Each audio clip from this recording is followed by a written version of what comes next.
Salut les pros, Nicolas Kogan, mon business coach. Bienvenue dans cette nouvelle vidéo où je vais vous parler d'un sujet qui coûte parfois très cher aux entrepreneurs ou aux professionnels que vous êtes. Ce sujet, c'est l'impact des habitudes sur vos objectifs. Et pour cela, j'ai le plaisir d'accueillir mon invité, Martin Latulippe. Comment ça va? Très bien, et toi Martin? Good, ça va très très bien. Merci beaucoup de m'accueillir dans ta communauté. C'est un vrai plaisir. Pour ceux qui ne connaîtraient pas encore Martin, je pense qu'il y en a peu, mais l'idée c'est que tu es aujourd'hui entrepreneur, coach, conférencier international. J'en oublie un paquet certainement. Ouais. Est-ce que tu pourrais te présenter rapidement peut-être rapidement, peut-être la chose la plus importante, papa de 2 enfants, époux, parce que souvent quand on regarde des entrevues de contenu comme ça, parce qu'on a quand même partagé des stratégies, souvent les gros titres que tu as mentionnés, ils sont vrais. J'ai travaillé très fort pour développer cette carrière-là, mais les gens souvent oublient, Nicolas, je ne sais pas si tu réalises, mais que derrière ça, on est des gens bien ordinaires. Bien sûr. Quand je reviens chez moi, mes enfants ne sont pas contents des fois, mon épouse n'est pas contente, et c'est la réalité, c'est juste le sens qu'on décide de faire de tout ça. Donc, je suis vraiment juste ravi de me retrouver dans cette communauté-là et de te rencontrer. Surtout que ce que tu dis doit résonner chez certains qui regardent cette vidéo autant que moi, pour des gens qui se déplacent sur la route, qui se déplacent pour aller voir leurs clients, qui ne voient pas toujours leurs enfants.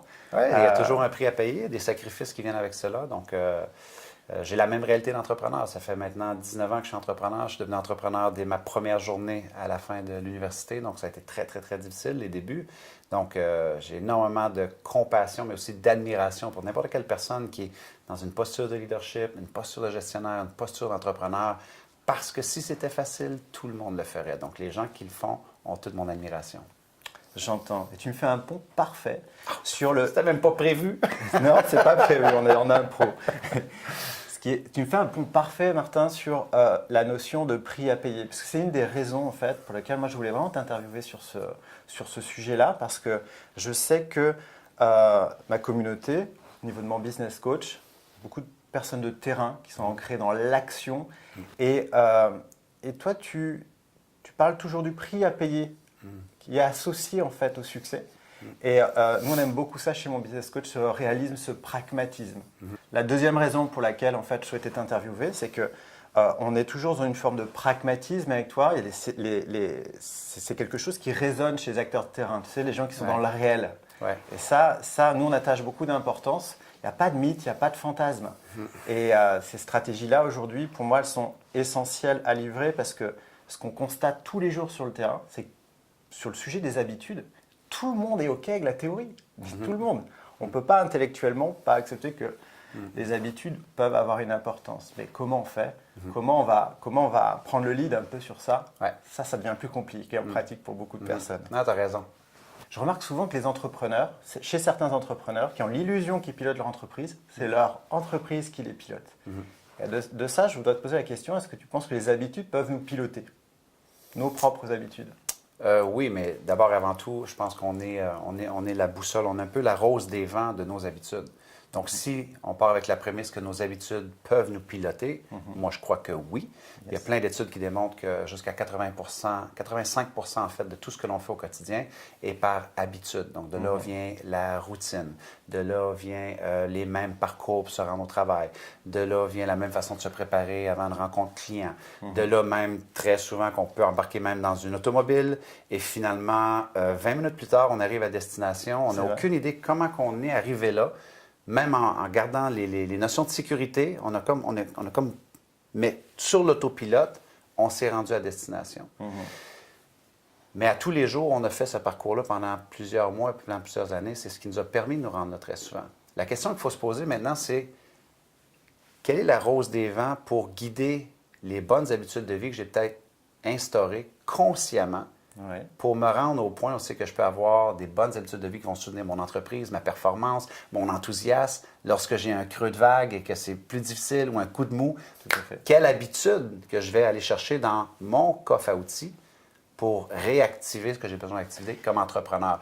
Et ça, trop souvent, les entrepreneurs tombent dans exactement. Ils ont l'impression que c'est leur entreprise qui les guide parce qu'il y a des tâches à faire et ils tombent dans un marasme, en fait, ils n'ont pas le temps de s'occuper des habitudes, ça devient un vœu pieux.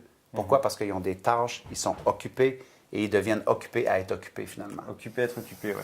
Forcément, la productivité, on ne va pas nécessairement la trouver juste dans l'occupation. Écoute, ça, il y a plein d'études maintenant, encore une fois, qui démontrent que aujourd'hui, il y a plein de gens finalement qui peuvent être occupés toute la journée, mais à la fin de la journée, leur productivité a été littéralement de la merde. Parce qu'on vit dans un monde aujourd'hui, Nicolas, de distraction.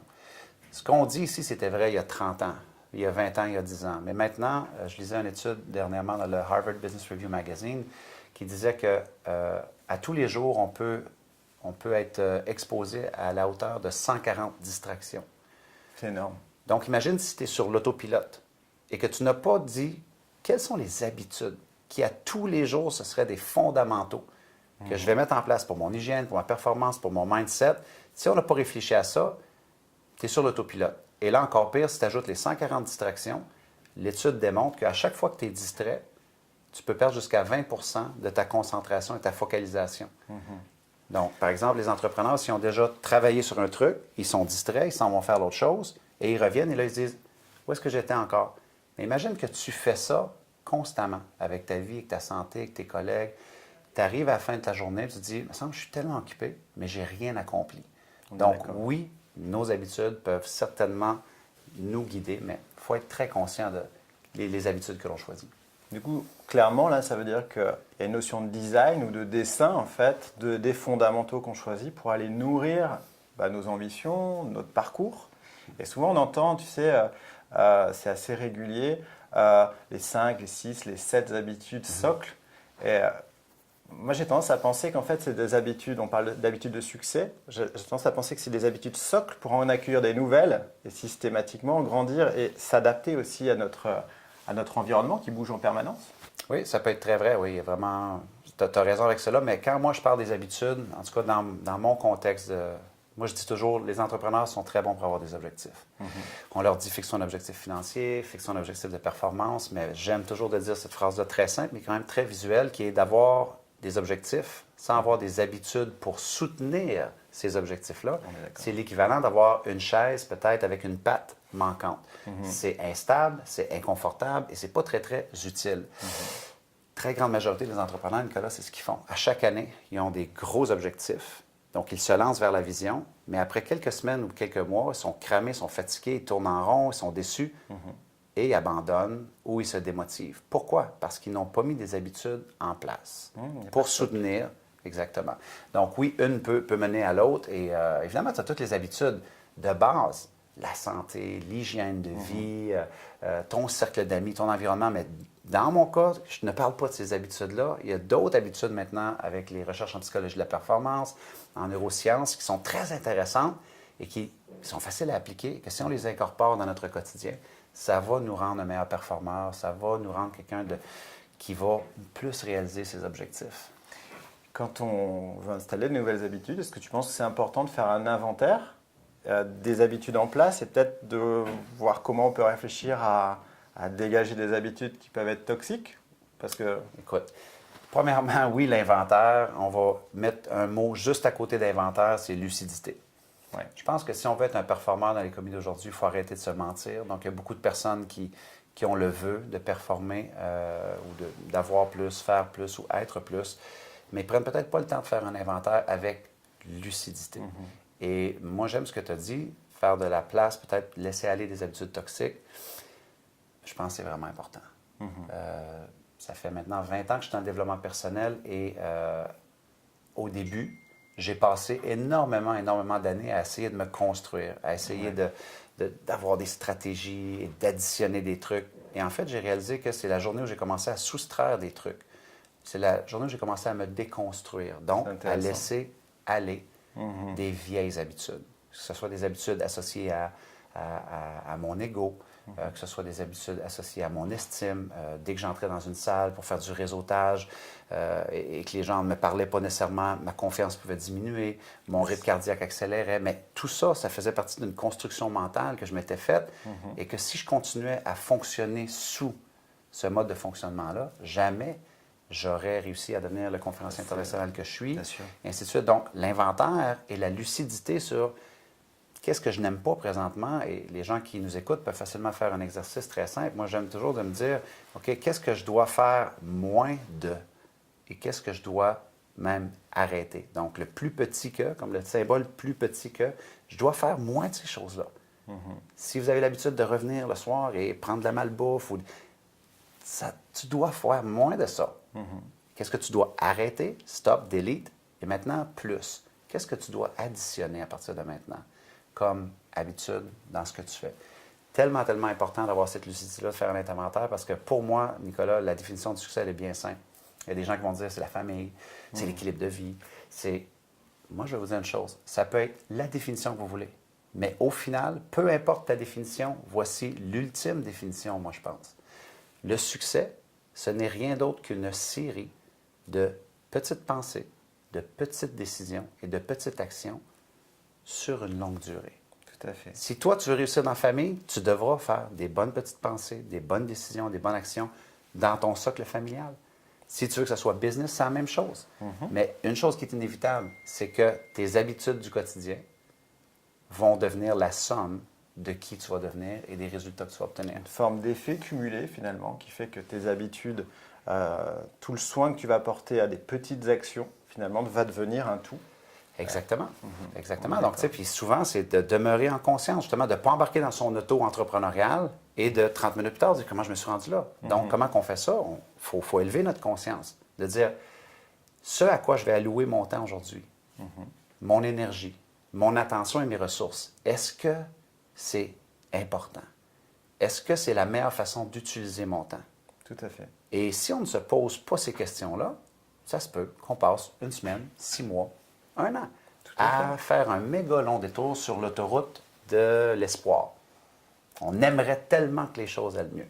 On souhaite que les choses aillent mieux. Mais finalement, arrête ton auto et pose-toi les bonnes questions.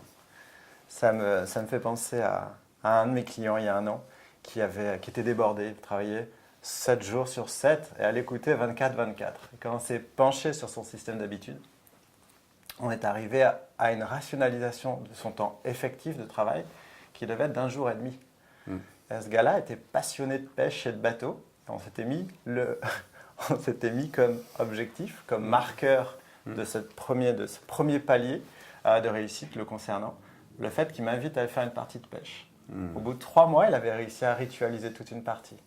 Par contre, après, c'est comment maintenir ça dans le temps. Ça, c'était vraiment intéressant. Ah, ben c'est vraiment important. Puis l'autre chose aussi, surtout les entrepreneurs, moi, j'aime toujours de dire aux gens, écoute, quand on parle d'habitude, réfléchis à une chose. Il y a le prix des choses et il y a le coût des choses. Oui, mais Netflix, c'est fantastique. C'est seulement 15 €. 15 €, c'est le prix. Le coût d'écouter 27 heures de Netflix par semaine pendant une pleine année, ça va cumuler 80 jours dans ton année. Tu comprends? Dans le sens que ça, c'est le coût. Le prix des mauvaises habitudes de malbouffe ou d'un café plein de sucre, c'est OK, il y a un prix, c'est OK, c'est abordable, c'est accessible. Le coût de cela, il est lequel? Et pour moi, le prix coût est extrêmement important à prendre en conscience. Et si ton client avait continué de la façon dont il le faisait, il y aurait eu un coût énorme. Un coût énorme. Exactement. Une autre sphère de vie peut-être que son business. Exactement. Ou son business qui ne tournait pas forcément super. Et ce qui est le fun quand on change nos habitudes, ou au moins qu'on y réfléchit, qu'on a une solide prise de conscience là-dessus, c'est qu'à partir de ce moment-là, le coût se transforme en retour sur investissement. Parce qu'on peut prendre la même 27 heures de Netflix, et en passant, c'est pas de la morale ici, là. J'écoute Netflix, je suis ceinture noire. Quand je me fais un festival Netflix, je le fais. Quand c'est le temps de rien faire, je le fais. C'est pas d'être parfait, c'est d'être conscient. Ouais, j'entends. À quoi est-ce que j'alloue mon temps, mon énergie, mes ressources? Parce que réussir dans la vie, c'est ça que c'est aussi. Ce sera une série de petites pensées, de décisions et d'actions. On va devenir la somme de cela. Donc, une fois qu'on a réalisé ça, c'est vraiment important de comprendre qu'on peut tout transformer ça en retour sur investissement. Tout à fait. Parce que ce même temps-là de 27 heures investi en écoutant tes entrevues, en rencontrant des mentors, en lisant des livres, en faisant de l'éducation continue, en relevant des défis qui te font peut-être un peu peur, qui te mettent insécure pour faire croître ton courage, on est d'accord. là, on a un retour sur investissement. Ce qui est assez intéressant, c'est que ça, pour beaucoup de professionnels qui nous regardent, en fait, d'un point de vue mathématique, en termes de projection, tu vois, sur les chiffres ou sur le business, c'est des choses qu'on peut entendre. Et puis, par contre, ce n'est pas quelque chose qu'on va s'approprier pour l'investissement sur soi-même de façon aussi naturelle que ça. Oui, c'est parce que, je veux dire, souvent chez les entrepreneurs, un des défis qu'ils ont, c'est qu'ils sont pris avec une image erronée du développement personnel. C'est vrai. Donc, ça veut dire que c'est pas pour eux. Tu comprends? Mais en réalité, je veux dire, vous ne me connaissez pas et en aucun temps, je voudrais transparaître prétentieux à l'écran, mais ce que moi j'enseigne, Nicolas, je le fais dans les plus grandes sociétés au monde. Donc, ce ne sont pas des imbéciles. Ce sont des gens qui disent, on doit former nos employés, on doit former nos gestionnaires. Nos gestionnaires doivent avoir une approche humaine, différente, performer humainement pour obtenir des résultats remplis de sens. Et les plus grandes sociétés au monde s'intéressent à ce sujet-là. Donc, si c'est bon pour eux, si plusieurs de mes amis qui sont des multimillionnaires m'embauchent comme coach ou quoi que ce soit, peut-être qu'il faut réfléchir aussi, dire, OK, peut-être que le développement personnel, c'est pas juste se tenir par la main, chanter Kumbaya et faire brûler de l'encens, et qu'il y a juste des faibles qui investissent là-dedans. C'est une notion tellement erronée et fausse. Je ne dirais pas que ça n'existe pas, cette image-là. Mais par contre, la notion d'investir en soi est l'investissement le plus important que tu vas faire au cours de ta vie. Tu sais, Jim Rohn disait, travaille plus fort sur toi-même que tu travailles sur ton entreprise. C'est tellement vrai. C'est vrai. Et le plus que tu travailles fort sur toi-même, le plus que tu vas faire croître ton entreprise. En tout cas, ça a été mon histoire. C'est pas obligé d'être votre vérité, mais c'est ma vérité. Et moi, elle m'a apporté prospérité et liberté financière et plein d'autres choses. Super, passionnant. Tu parles d'investissement. J'ai une question un peu à la Tim Ferriss à te poser. Ce serait quoi l'investissement de moins de 100 € que tu as pu faire ces 6 derniers mois, qui a le plus changé ta vie ou dont tu es le plus fier? Les 6 derniers mois... 6 ou 12, hein, C'est une très bonne question. 6 derniers mois, moins de 100 €, c'est sans doute un livre. J'essaie de voir... donc, il n'est pas encore sorti en français, mais le nouveau livre de Todd Herman, qui est un coach en performance, un des meilleurs coachs au monde en performance, il coach des athlètes, la royauté des entrepreneurs. Et il a sorti un livre qui s'appelle The Alter Ego Effect. Okay. Donc, c'est le secret d'avoir une identité secrète quand vient le temps d'aller performer. Donc, un peu comme Superman mettait ses lunettes ou ainsi de suite. Que j'avais. Exactement. Donc, c'est très méconnu parce que les gens croient que c'est ne pas être authentique. Mais en fin de compte, ce qui démontre, c'est qu'il y a plein de recherches scientifiques qui viennent appuyer que beaucoup d'athlètes, lorsqu'ils embarquent sur le terrain de jeu, ils ne sont pas Stéphane, mais ils sont un guerrier ultime combattant. Parce qu'une de leurs valeurs principales dans la vie de tous les jours, c'est le respect, la bienveillance. Mais s'ils amènent cela sur le terrain, quand c'est le temps de... ça ne fonctionnera pas. Ouais. C'est peut-être des personnes qui sont moins confiantes hors scène, mais quand ils arrivent sur scène, ils pratiquent un métier où ils doivent avoir une grande confiance. Alors, ils se sont construits un personnage qu'on appelle un alter ego, et c'est un livre fascinant. Parce que moi, ça me parle énormément parce que je viens de cet endroit-là où est-ce que j'avais peu de confiance, je doutais, je faisais des crises d'anxiété, j'avais vraiment des grandes peurs. Puis tu as été un sportif de haut niveau aussi. J'ai été un sportif de haut niveau et je me suis quand même raccroché à des stratégies similaires à ça. Moi, je fait le comme si, donc je faisais comme si j'y étais déjà. Malgré la peur, ça fonctionnait parce que j'avançais. Mais bref, c'est un livre qui, si ça sort en français, Todd Herman, on pourra mettre les informations dessus. Ah ouais, c'est fantastique. Ouais. Génial, parfait. Écoute, merci Martin, parce que je sais que ton temps est précieux, du temps que tu m'as accordé là. Et puis, je te donne 2 habitudes. On leur donne 2 habitudes? Go! Parfait. On leur donne 2 habitudes pour, oui, c'est vrai que j'ai plein de pour voir comment c'est contre-intuitif. Parce que les habitudes dont on parle ici, je vous l'ai dit, on peut avoir la santé, l'hygiène de vie, notre cercle d'amis. Ça, c'est très connu. Voici 2 habitudes qui sont très méconnues, mais dont vous auriez peut-être avantage à mettre dans votre coffre à outils entrepreneurial. Donc, par exemple, numéro 1. Depuis la nuit des temps dans le développement personnel, on dit « sois spécifique avec tes objectifs et sois positif. Ne pense jamais au négatif. » Vous savez, le fameux secret, justement, qui a fait de mauvaise presse au développement personnel énormément, la loi de l'attraction. On nous a dit « sois spécifique avec tes objectifs. » Certes, c'est très important, Nicolas. Mais les dernières recherches en psychologie de la performance démontrent hors de tout doute que être tout aussi spécifique avec les obstacles que tu appréhendes va énormément booster ta motivation, ta lucidité, élever ton engagement et aussi élever ta nécessité de passer à l'action. Pourquoi? Parce que les entrepreneurs qui se fixent des objectifs, Nicolas, chaque année, ils disent, OK, je veux faire 100 000 euros, un demi-million d'euros, 10 millions d'euros, peu importe. Ils se fixent l'objectif et ils partent. Et là, par la suite, quand ils ont des obstacles qui arrivent, souvent, bien, ça va être démotivant. Non. Si tu y penses tout de suite au début, tu dis, qu'est-ce qui peut arriver? Si je regarde mes patterns passés, quand j'avais tendance à me décourager, j'avais tendance à abandonner, Et là, la stratégie, c'est pense aux obstacles et tout de suite, commence à réfléchir. Si ça se présente, qu'est-ce que je pourrais faire? Je pourrais appeler Nicolas, il y a une expertise là-dedans. Je pourrais appeler Anne. Et déjà, tu es plus fort par rapport à tout ce qui pourrait se produire. Certes, il va encore avoir de l'inattendu, mais le fait d'anticiper cette réflexion-là, les chercheurs ont démontré que ça l'aide énormément. Donc ça, c'est une habitude. Quand tu planifies tes performances, ton trimestre financier avec tes équipes, tu dis, hey, qu'est-ce qui peut se passer? Et ça va nous amener aussi à qu'est-ce qu'on peut améliorer. Une autre stratégie qui va main dans la main avec celle-là, c'est la stratégie du si alors. Les recherches, Nicolas, ont démontré que cette stratégie-là, elle seule, peut augmenter notre performance de 300 300 Non, ce n'est pas 3 là. C'est 300 OK? Donc, c'est la stratégie, encore une fois, de la jumeler avec les obstacles, mais il y a plein d'autres choses avec lesquelles on peut le jumeler. Je vais te donner des exemples. C'est la stratégie du si alors. Yes. OK? Donc, si il est 6 heures du matin, OK? Je fais du gym. Je fais de l'hygiène de vie, c'est ce que je fais. Donc, à partir du moment où tu programmes ça dans ton cerveau, on connaît maintenant avec les nouvelles recherches en neurosciences, tu as accueilli mon frère, mon collègue, mon partenaire d'affaires, David Lefrançois. À partir du moment où tu conditionnes ton cerveau à chercher cette information-là, le système réticulé activateur, qui est un peu notre GPS dans notre cerveau, cherche à combler cette information-là. Donc, 6 heures, ça veut dire pense hygiène de vie. Par contre, et ça va augmenter énormément.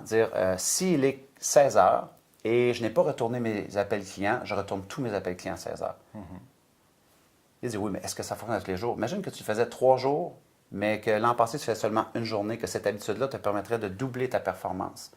Encore une fois, il faut écouter ce que les nouvelles recherches nous disent. Et tu peux utiliser cette même stratégie-là du si alors avec tes obstacles.